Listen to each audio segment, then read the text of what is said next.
Good afternoon and welcome to the Azusa Pacific Seminary's Hispanic Theology Lectures. I am Cuban. I was born in exile here in California, and I discovered I was Cuban when I ate black beans every day growing up, and discovered that Fidel was El Diablo, at least for our family, which let us know that the relationship between the Cuba of yesterday and today was very complicated. And that is true in regards to my family's heritage and its role in the revolution in the Cuba of yesterday. We are honored today to have two leading Cuban theologians with us, the Reverend Dr. Miguel de la Torre, Professor of Social Ethics and Latinx Studies at the Iliff School of Theology in Denver, Colorado, and Reverend Dr. Carlos Emilio Ham and his lovely wife Tanya, and he is the president of the Seminario Evangélico de Teología in Matanzas, Cuba. And both of these preeminent theologians come from different experiences of the revolution in Cuba, and will be presenting lectures on the broad theme Cuban Missiology and the Revolution Yesterday, Today, and Tomorrow. The first lecture will be by Reverend Dr. Miguel de la Torre. Professor de la Torre has been a prolific author, well over probably 30 books. Do you know the count? 34, but who's counting? 34. One of the most recent ones, but not the most recent ones, is this one, finishing his trilogy, Embracing Hopelessness.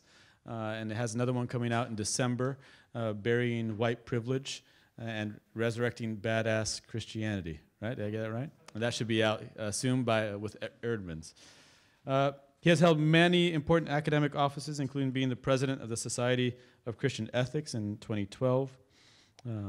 Reverend Dr. Miguel de la Torre is a prophet of God for the church. His work makes you uncomfortable with middle-class Christian privilege. And his work is being used by the Spirit of God to move the people of God toward radical action. And so we are very honored to be hearing from him today. His paper is entitled Cuando Salí de Cuba, When I Left Cuba, and he will be focusing on Cuban missiology for those who live in el exilio. Let's give Reverend Dr. Miguel de la Torre welcome from APU.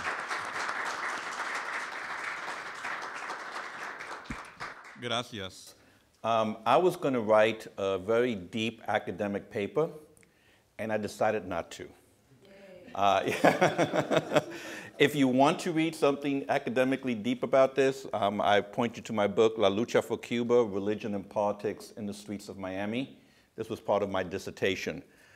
Instead, what I thought I would do, being the theme of these lectures, is to talk about what does it mean to be a Cuban in el exilio, in exile, and how does one does religion from that space. So I'm going to do a little bit of reading. I'll try to read excitedly, and then I'll be happy to go into questions and answer.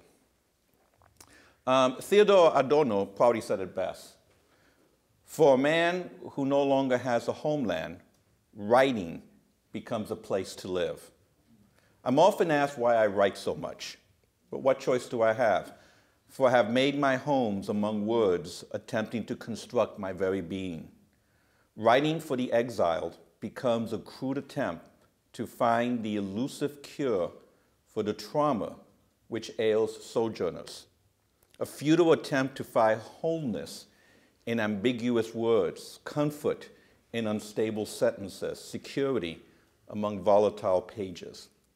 Writing becomes an escape to a place of acceptance rooted in nothingness, an incomplete attempt to harmonize language with the wretched reality of belonging in utopia, the Latin word for no place.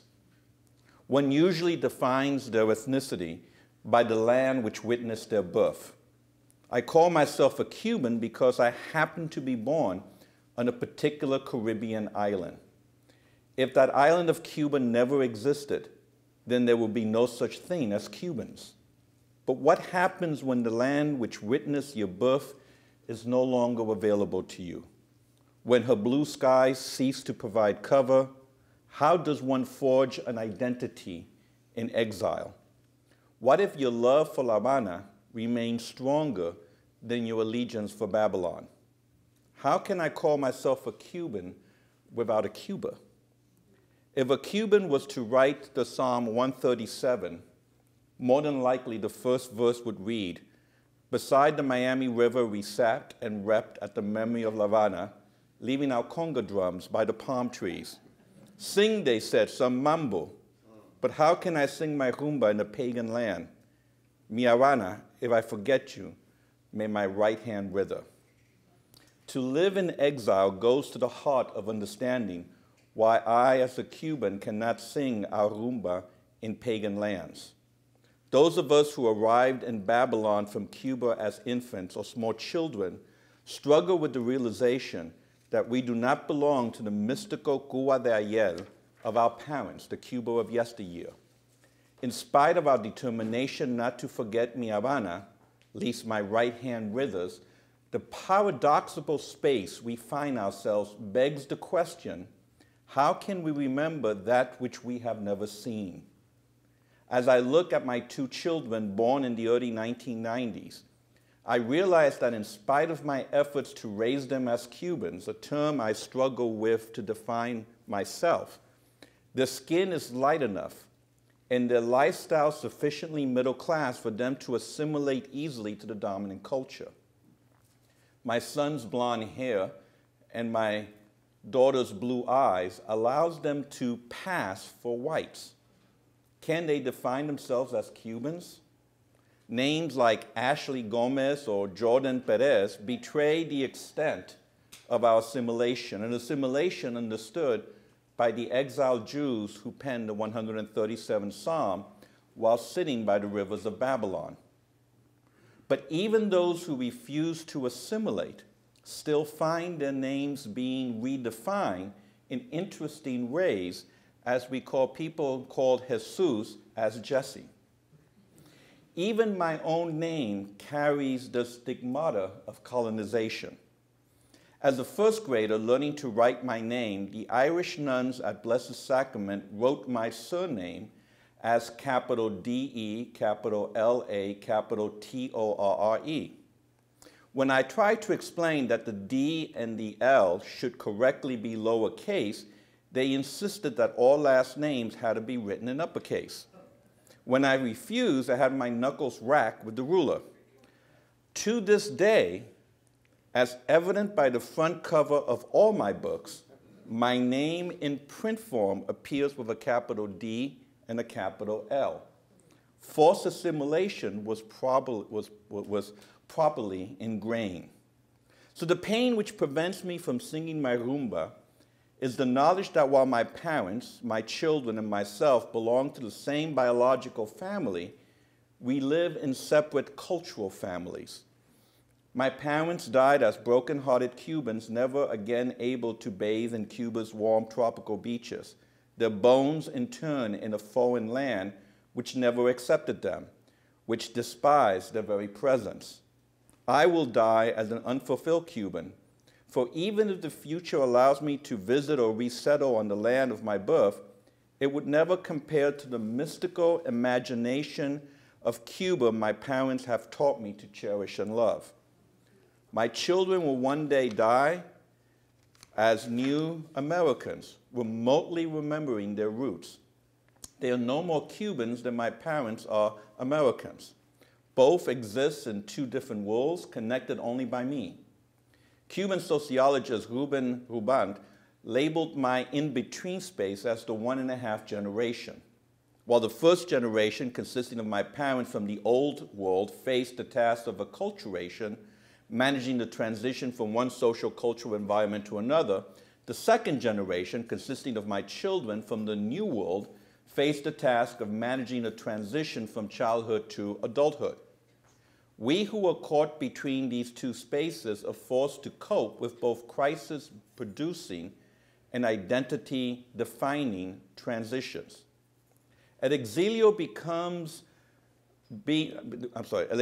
besides being a geographical reality, it is a culturally constructed artifact, Imagine in a landless nation complete with its own histories and values.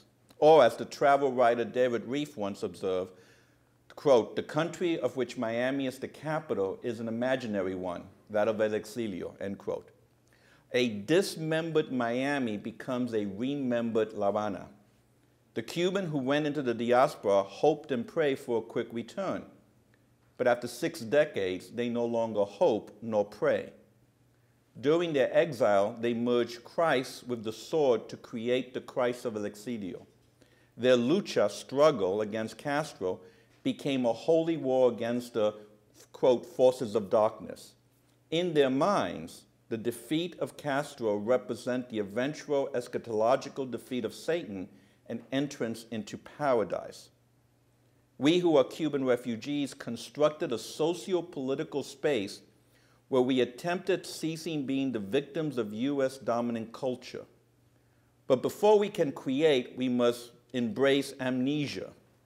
We must forget that the Babylon where we find ourselves is responsible for our exile in the first place.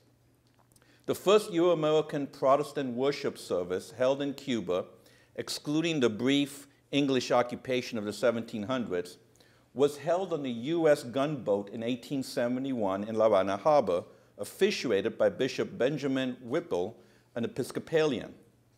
This event characterized the relationship that eventually developed between the United States and Cuba, a relationship which understood the political thought through the spiritual. Once again, the sword and cross joined forces to create a Christ more concerned in establishing, justifying, and defending the political reality rather than spiritual piety.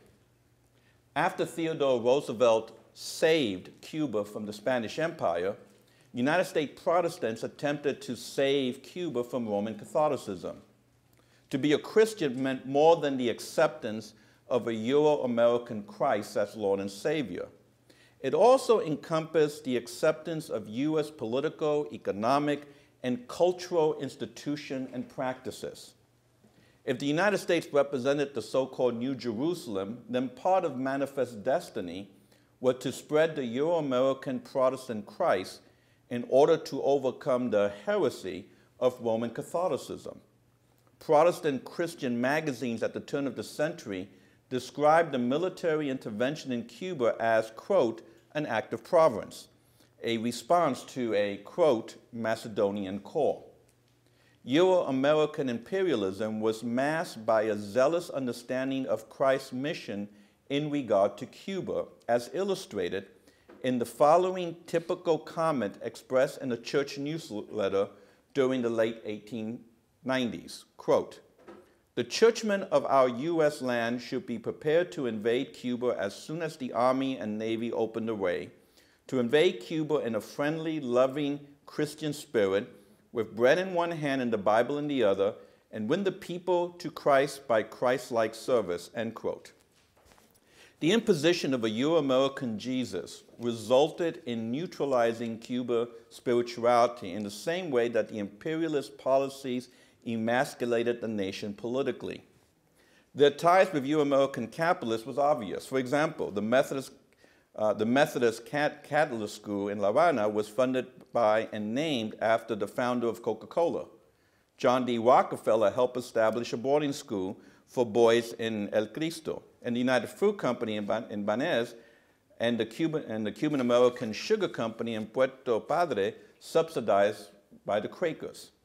The United Fruit Company provided 300 rent-free acres to the Methodist Agricultural and Industrial School in Preston Oriente.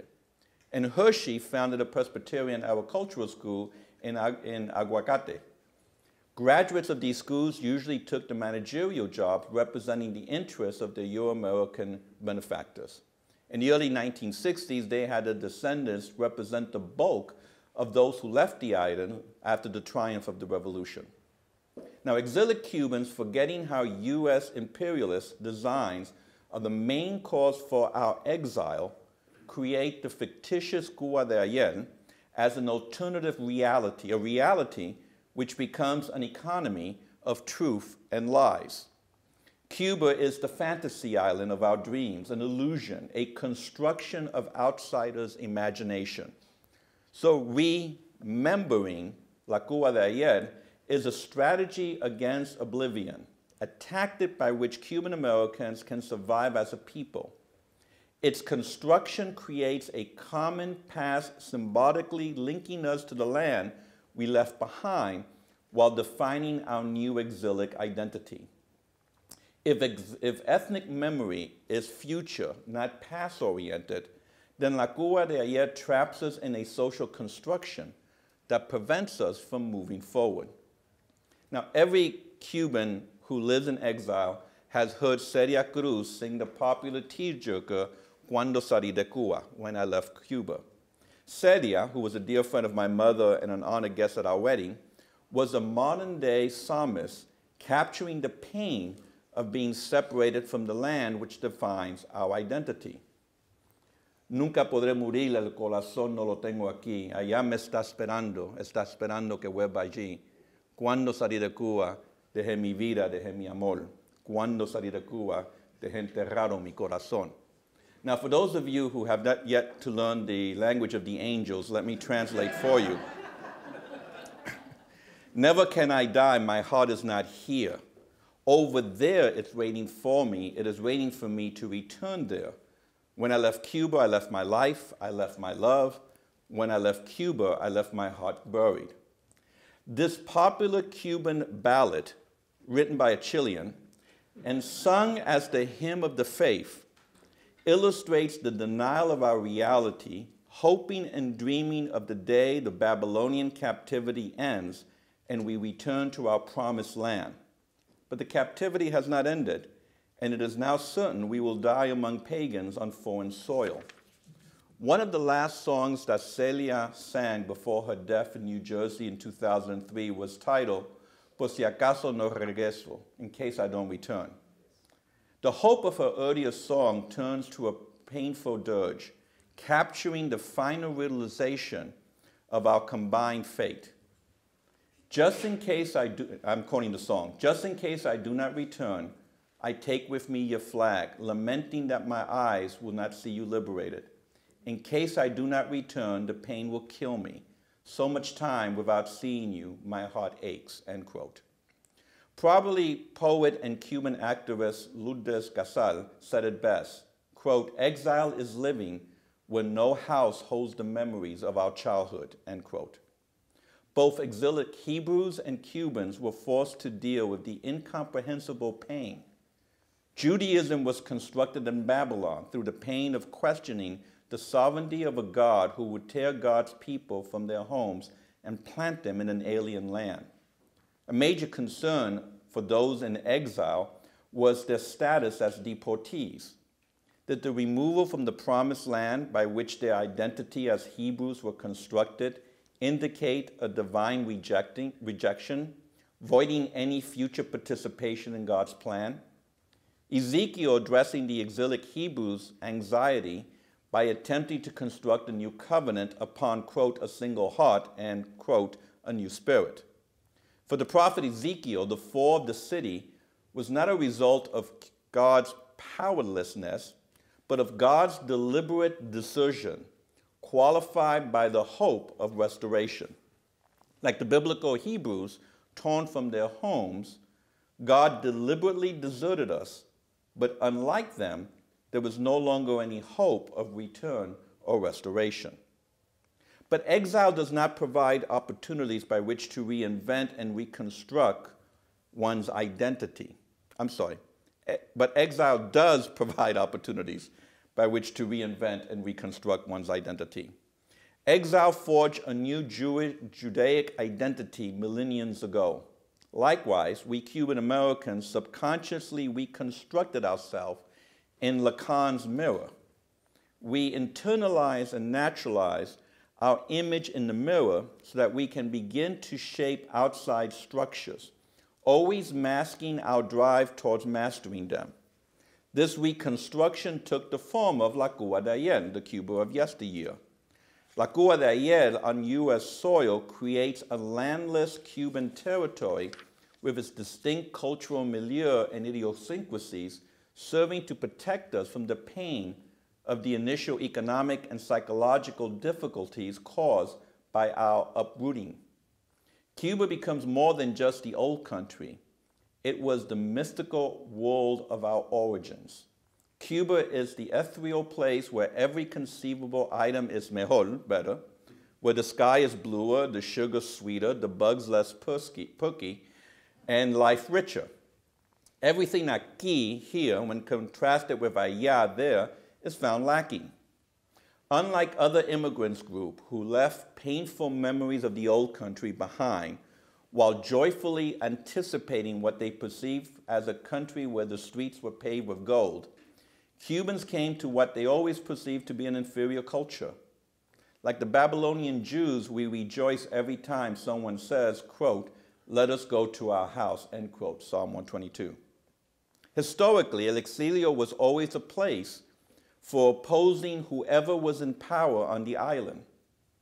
Exilic Cuban Gerardo Pollo develops this theme and demonstrates how each separate Cuban exilic community, whether it be in New Orleans in the 1850s, Tampa in the 1890s, New York in the 1930s, or presently in Miami, assumed that their view of Cuba was somehow shared by those who remained on the island. It provided moral justification for the struggle to change the island's eco-political reality. We can add to Pollo's list Fidel Castro, who in 1955 came to Miami to raise money for his successful Sierra Maestra campaign. Exilic Cubans, quote, take actions, make decisions, and feel concerns and develop identities within these social networks, end quote, that simultaneously connects them with both Cuban and U.S. society. Influenced by the Cuban apostle José Martí, El Exilio equates morality with nationality.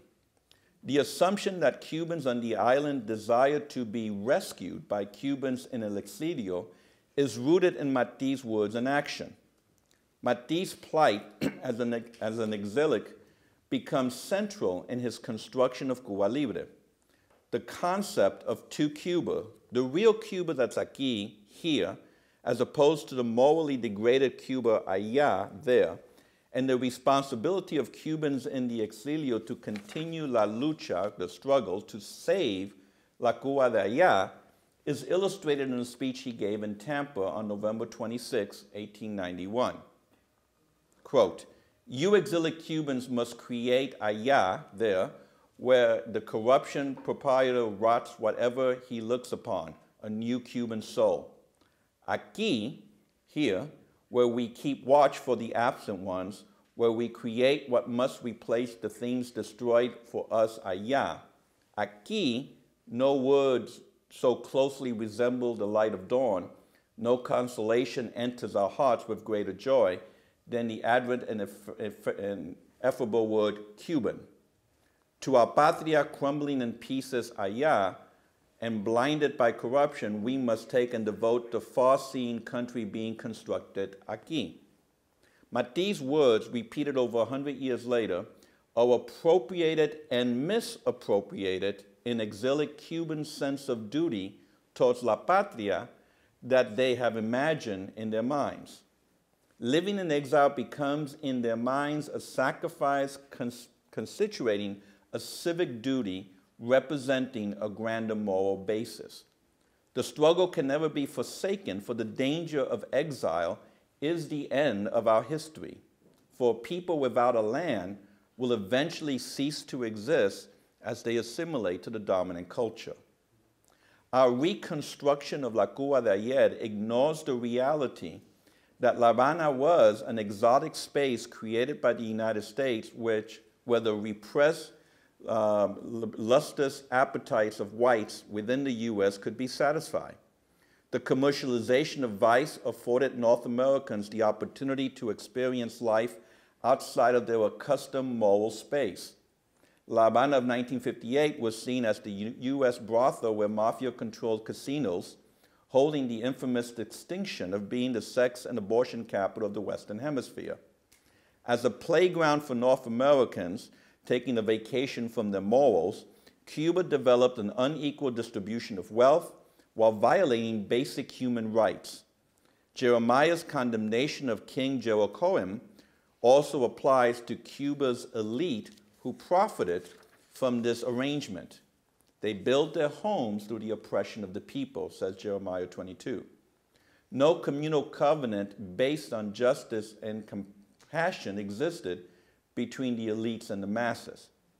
Cultural anthropologist James Clifford wrote, quote, "Perhaps there's no return for anyone to a native land, only field notes for its reinvention," end quote. Remembering La Cuba de ayer, we forget the reality of yesterday and exaggerate the atrocities of today. In our attempt to avoid our pain, we construct a mystical Cuba where every Guajiro, country folk, had class and wealth, where no racism existed, where Eden was preserved until the serpent beguiled Eve and brought an end to paradise. A popular joke in Miami is that if Cubans own as much land as they claimed prior to the revolution, then Cuba will be about the size of Russia. Is it any wonder that when the exilic Cuban reads Psalm 137, we are stirred to the core of our souls? We fully comprehend the tragic pain of sitting by the rivers of an alien land, singing about our inability to sing to a God the Psalter secretly holds responsible. Landlessness, which comes with the 90-mile crossing of the Florida Straits, radically disenfranchise us. The hope of returning to one's land becomes a foundational building block for the construction of our exilic Cuban ethnicity, yet with the passing of each year, the cemeteries of Miami continues to grow with headstones engraved with Cuban names. Rather than proclaiming, quote, "next year in Havana," Cubans in Miami tell each other, quote, "this year Castro will fall," end quote, as though this one person is the only thing preventing us from going home. A proposition proven false with the appointment of a new Cuban president. In reality, the hope of returning home has been replaced with a private desire to adapt and capitalize on our presence in Babylon. Jeremiah writes a letter to the exilic Jews to forget about their hope for a speedy return. He tells them in chapter 29 to, quote, "build houses, live, plant gardens, and eat their fruit."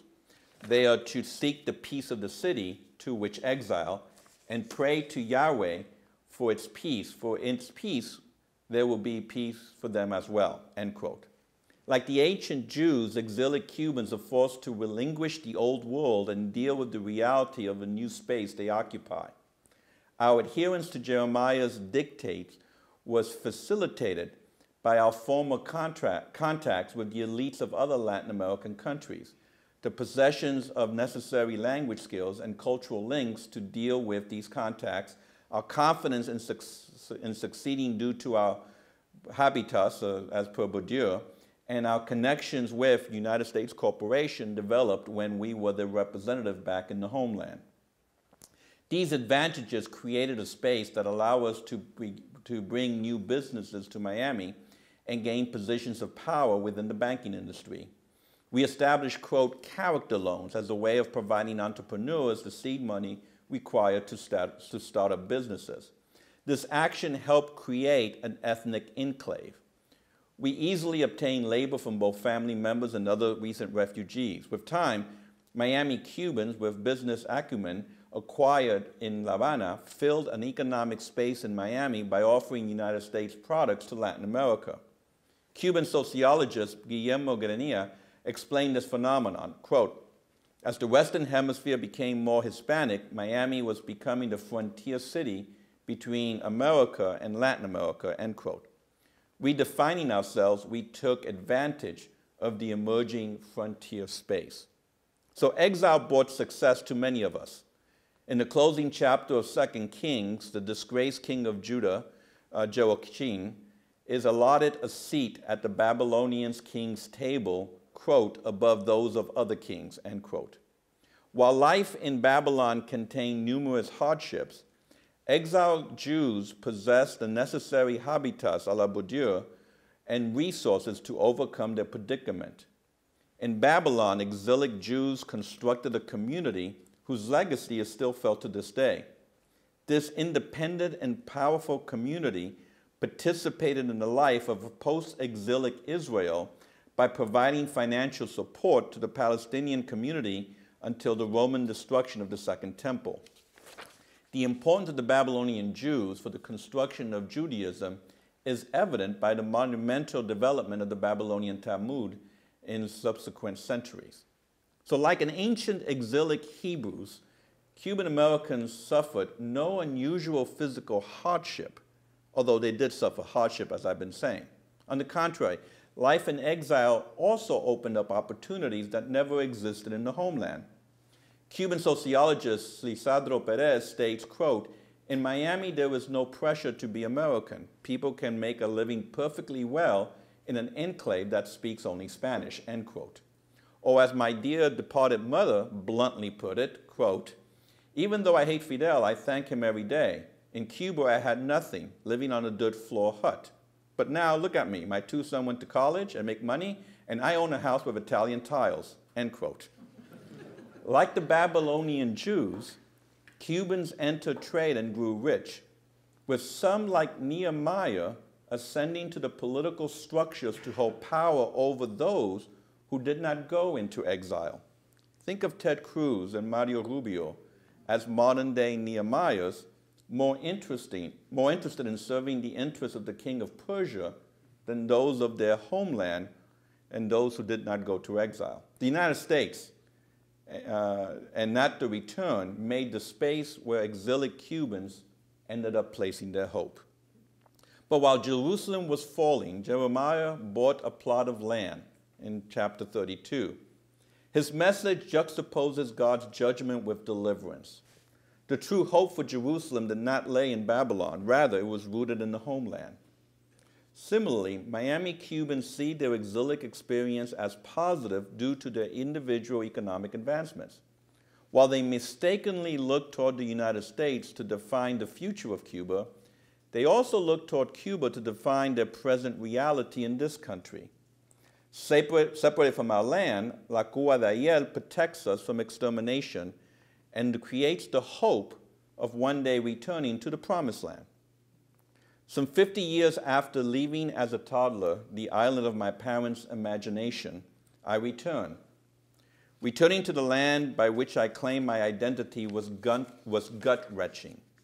Separation from the land has now been 5 times longer than Odysseus was from his Greek island. But unlike Odysseus, who was returning to a place he was familiar with, I am attempting to piece together some type of rootness upon the shifting sands of my parents' false memories. Every Cuban over a certain age lives with a particular trauma caused by the hardship of being a refugee. Homesickness for a place that was never home, mixed with nostalgia, romanticization, and an unnaturally taught hatred towards various actors blamed upon for our Babylonian captivity, contributes to the trauma of not having a place or not ever being able to visit one's grandmother's garden to eat mangoes from its trees, nor to enjoy the gentle sea breezes. Regardless of the love I claim to possess, I neither belong nor am I accepted.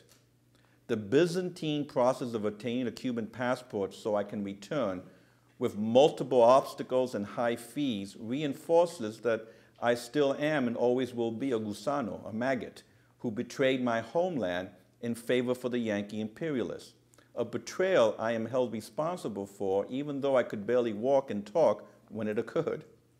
My first encounter cemented my alienation. While walking through La Habana for the first time as an adult with great pride and joy, I was approached by a street hustler trying to sell me something. He asked me where I was from. I responded with pride, "From here." He looked at me and said, "You may be from here, but you're no Cuban." This encounter was repeated multiple times in other visits. The most painful thing of being called an exilic Cuban is how I am not fully accepted aquí or allá, here or there. I am held in contempt and suspicion on both sides of the Florida Straits. Aquí, I'm too Cuban to ever be American, and allá, I'm too American to ever be a Cuban. This trauma is one of never belonging. Living in this in-between space where both sides reject you, all that is left for me to do is to gaze. So as I stroll down the Malecón, and as I amber along Calle Obispo, and as I drink my daiquiri at El Floridita, where Ernest Hemingway's old haunt, I observe, I see. I randomly gaze at my surroundings, reflecting upon what I see, attempting to understand what occurs beneath the surface. So in no specific order, here are some of my musings. 1, I notice many Yuma lechas. Yuma is Americans. Old white men with young, beautiful mulatas on their arms, planning to do to them what the embargo has done to the island. I notice Yumas rushing to see Cuba before it changes, before it is spoiled, fetishizing the misery and poverty caused by the embargo and ignoring how much people themselves want change.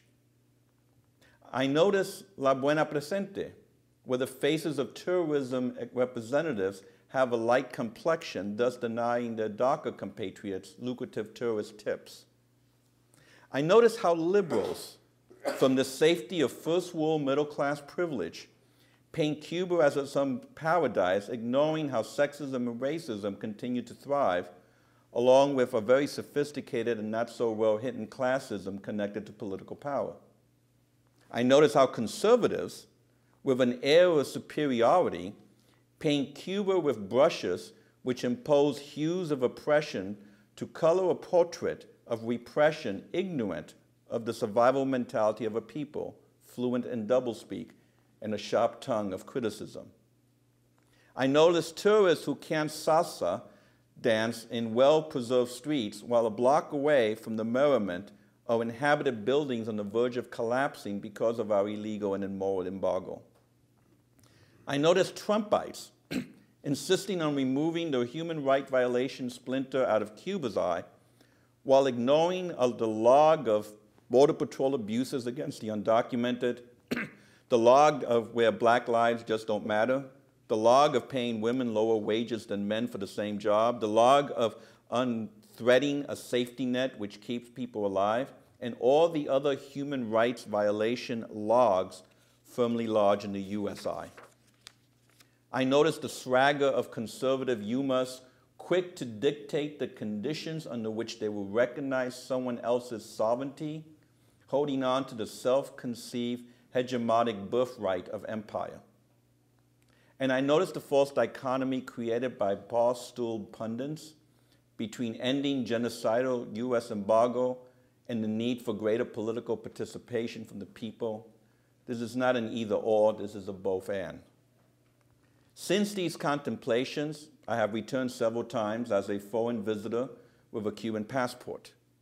Like Odysseus, I am returning against the gods who decree separation from the fantasy island I claim to love, an irrational love toward a place where I am neither welcome nor truly belong.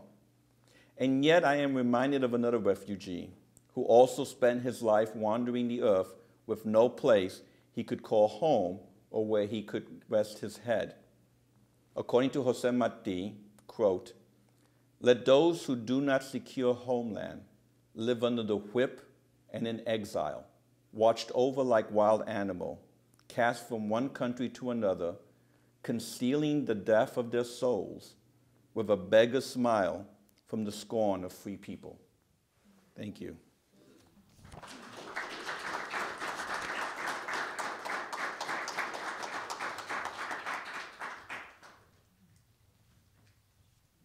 Thank you for that wonderful lecture.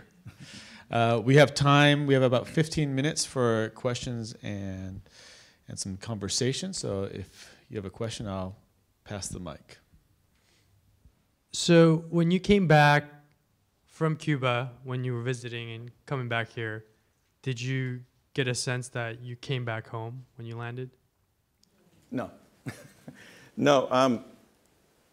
I've lived in multiple cities in the United States, and none of them have been home. They've just been places I happened to be living at the time. And like I said in the paper, I have no home where there's a picture book of my parents' childhood. You know, there is no place that I could say I belong here, because for most Latinx folk, we don't belong here, even though, you know, our ancestors were here way before the European invasion of, what's this called, California? I think that's a Spanish word, if I'm not mistaken. So, no, we don't belong, and therefore I've never embraced this as my home. I'm always a refugee. I'm always an outsider. And there's a pain in that, which I want to focus on today rather than other things. Yeah. Thank you for that wonderful lecture. My question has to do with the generations, and I wonder, well, in the short version is, what do you hope for your children? And because I wrestle with this for myself as the son of a Malaysian immigrant, from my students, some are second generation, say Korean, or second generation from any number of countries. What do you hope for, not just the 1.5, but the second generation? I don't know if you noticed the title of the book that was shown earlier. It's called Embracing Hopelessness. Because really, what can I hope for? I mean, my kids embrace this Cubanness, but they have no idea what they're embracing, no more than I do. You know, again, if my definition of Cuban is based on the false memories of my parents, could you imagine my children's memory, what they must be based on? You know, I mean, they've never even been to the island, although my daughter is planning to go next year to the island. So, but even if she goes, she's going to be an outsider, a tourist. Her Spanish is worse than my Spanish, and my Spanish is bad. You know, for all practical purposes, they will become Americans. That's their fate.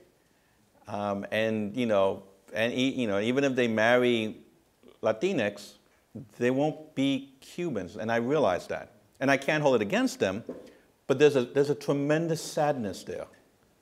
You know, and they try to hold on to the identity, but they're holding on to shifting sand. You know, because they're not quite, they're just holding on now to my memories, if that makes sense. So I'll give you a quick example. When Obama announced that he was going to begin relationships with Cuba again, we were watching it live, and I just started crying like a baby. And my son went and got me a shot of Havana Club. I have several bottles in my house.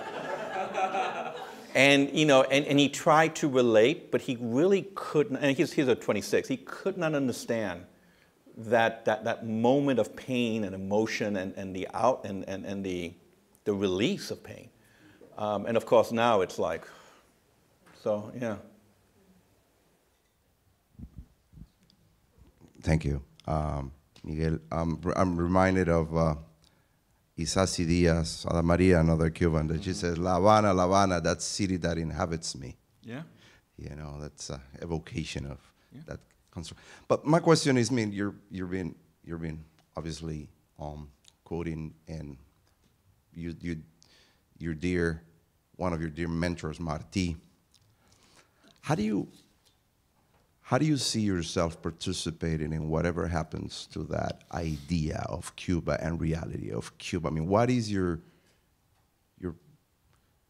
I don't want to say agenda, but your activity in whatever, the colonizer, whatever you want to do? I mean, what is it? That's a good point. Whatever the future of Cuba is, has to be determined by the people who live in Cuba. And I think that's paramount. In a way, I have, because of exile, even though I did not choose it, even though, you know, I have forfeited the right to dictate whatever the future of Cuba is. All I can do is to stand in solidarity and be present and kind of hope that I could be welcomed. But definitely I disagree with my compatriots in Miami who already are determining who's going to get which property back. You know, that's foolish. That's, you know, basically, and I've argued this in the book I wrote on, in this one, I argued that basically that's just reinstating U.S. imperialism, but now with a Cuban face, not a white face. And that's just as bad, if not worse.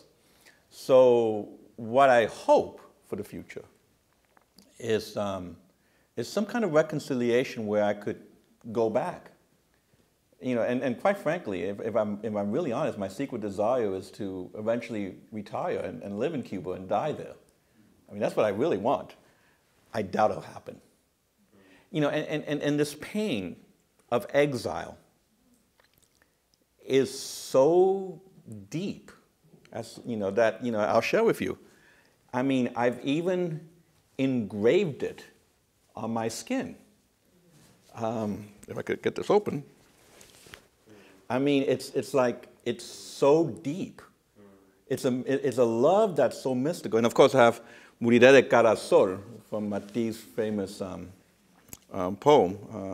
No me ponga a la oscura, morir como un traidor. Yo soy bueno y como bueno moriré de cara al sol.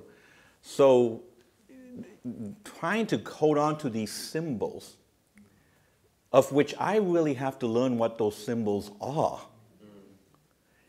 it does a tremendous mind trip. And I think has impacted my scholarship. So one thing that Martí also says is, nuestro vino de plátano y si sabe agrio sigue siendo nuestro vino. And again, for those of you who don't know the language of the gods, we will, no, that went from angels to gods. We will make our wine out of plantains. And even if it comes out sour, it's our wine.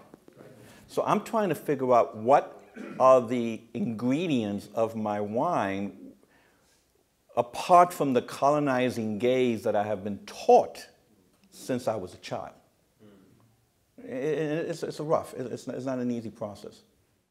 Yeah, I want to pick up on that. You alluded to the theme of exile in Babylonian exile, and scholars of Judaism today, if you ask them to say what are the essential themes in all kinds of Judaisms, exile is always one of them. So, whereas that is certainly not true of Christianity, that exile itself is central to the identity of a Jew. Yes. And it's, so what does a Protestant Christianity look like that puts exile as a central identity marker? And exile, I mean, I think of myself, I'm I think 8th or 9th generation Californiana. My family's been here since the 1500s, Spanish speaking all the way up until my mother's generation. And yet the California I grew up in doesn't exist. The Southern California I grew up in does not exist anymore. It's gone. And it's a very different world. And I'm an exile in my own country in many ways, right? So exile has a lot of theological weightedness to it that really hasn't been explored, I don't think, in Protestant Christianity. No, it has not, and I agree with you. And you know, this idea of the Babylonian, it's part of this book that I wrote, you know, for my dissertation some 15 years ago, maybe 20 years ago. So it was one of those things that really fascinated me, because when I read the stories of the Babylonian captivity, it just resonated so much with my own experience, and I found my story in that story. But you're right, it's not part of it. And unlike them, well, maybe not so much, because again, I'm not a Hebrew scholar of the biblical text. I'm an ethicist who thinks he is, but I'm not. But my understanding is when the ones who came back, then, you know, in Ezra said, put away your foreign wives. So those who came back from exile tried to change those who did not go into exile.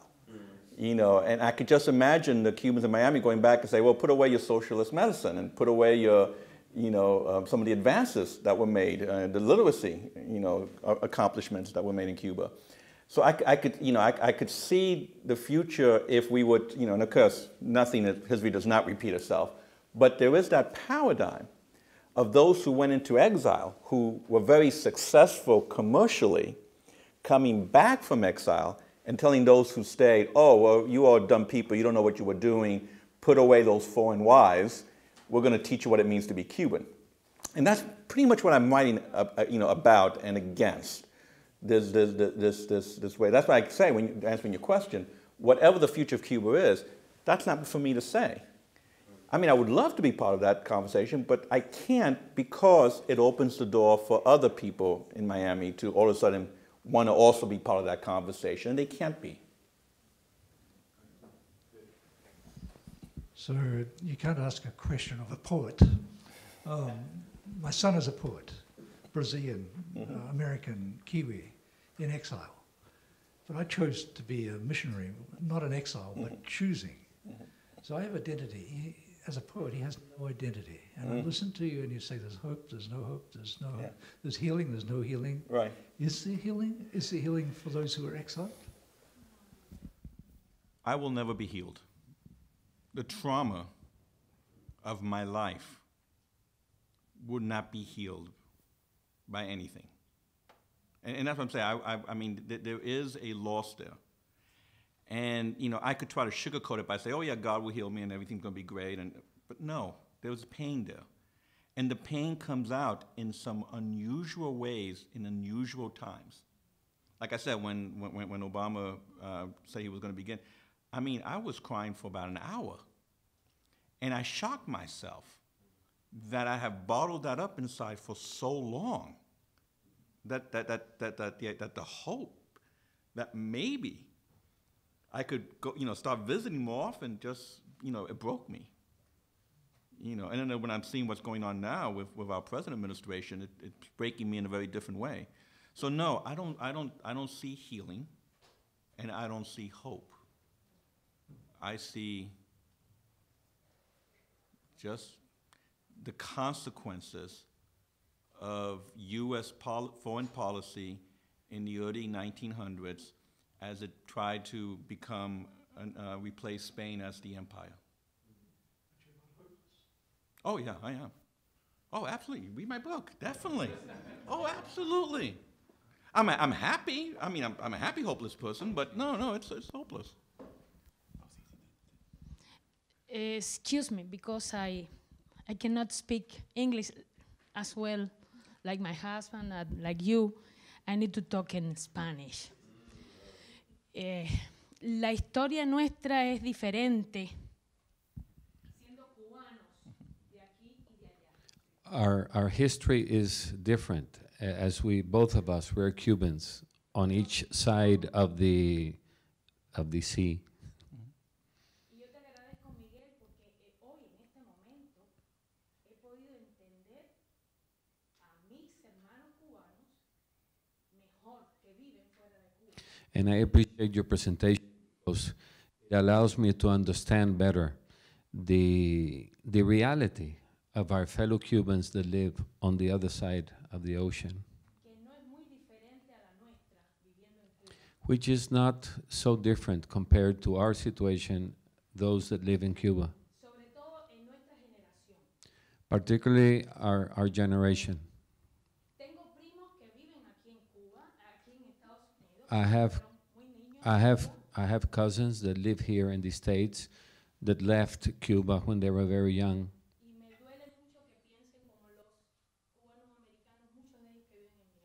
And I am sad that they think like many of the Cuban American exiles that live in Miami.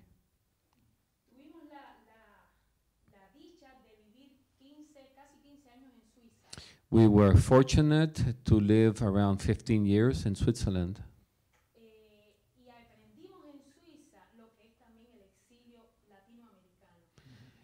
Before translating what Tanya just said, just to mention that we were living in Geneva, working with the World Council of Churches. So Tanya said, we also experienced what it is to live in exile.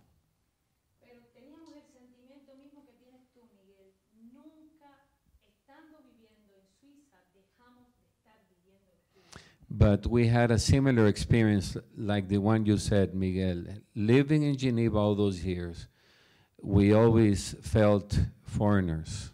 Yo no sé si para los otros hermanos y hermanas latinoamericanos está ese sentimiento. I don't know if for other Latin American brothers and sisters here, there's a similar feeling. Cuando Carlos y yo llegamos a Suiza, hasta el último día que salimos de Suiza, nuestros pies y nuestro corazón y mente estaban en Cuba. When we landed, both Carlos and I landed in Geneva, throughout all these years, our heart and our mind was in Cuba. Y nuestros dos hijos mayores se quedaron allá, propio de la edad, conocieron a sus parejas, hicieron sus estudios. And our two oldest children remained in Geneva, making their own form of living. Pero ellos pasan todo el año buscando sus vacaciones para venir a Cuba. But they spend the whole time, the whole year, planning, and I add earning. She didn't say earning, but I say earning, saving money to come to Cuba every year. Y sí, estando en Ginebra, vimos cuando se abrieron las dos embajadas de Cuba en Washington y de Estados Unidos en La Habana. And when the announcement was made, because you mentioned, Miguel, the speech of Obama, but that very same day, at that very same time, on the 17th of December of 2014, 14, I think it was? No, 15. 15, you cried. We were in Geneva, and we also cried. We didn't have the Havana Club at that time, but we also cried. Y sí, yo pienso que el futuro está en esto de la esperanza y la reconciliación. And I believe strongly that the future is going to be led by reconciliation and by hope. Pero es importante también hacerle conocer al mundo entero cuál es la realidad cubana, porque siempre ha estado muy politizada.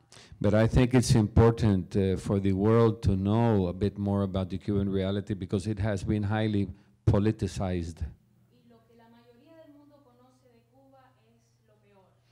And what the majority of the world knows about Cuba is the worst part. Fidel es el diablo, el comunismo es rojísimo, Fidel is the devil, and the communism is very red.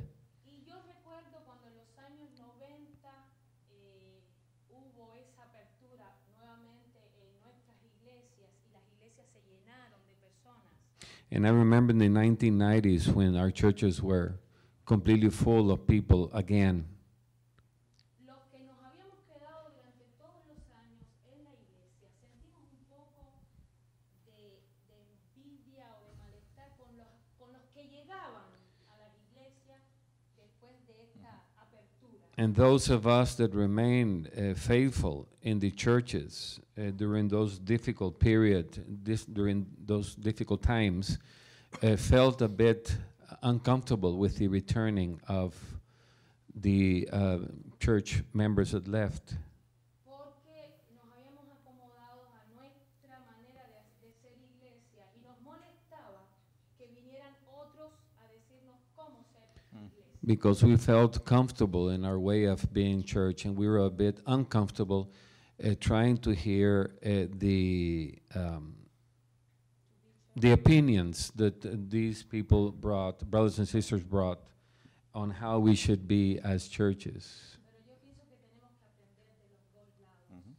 But I think we have to learn from both ends. Todo cuando la meta final es el bienestar común. And in particular, when we both sides long for the well-being of our countries.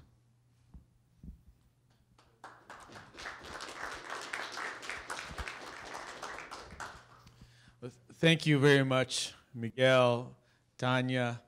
We'll hear from Carlos later tonight. This is a wonderful way to begin the conversation in the Hispanic lectures. So thank you very much. If Miguel will be around if you have some more questions afterwards. And hopefully we'll see you at 5 o'clock in Duke 127. Right, Carmeli? Yes. Okay. Well, let's give one more round of applause. Thank you.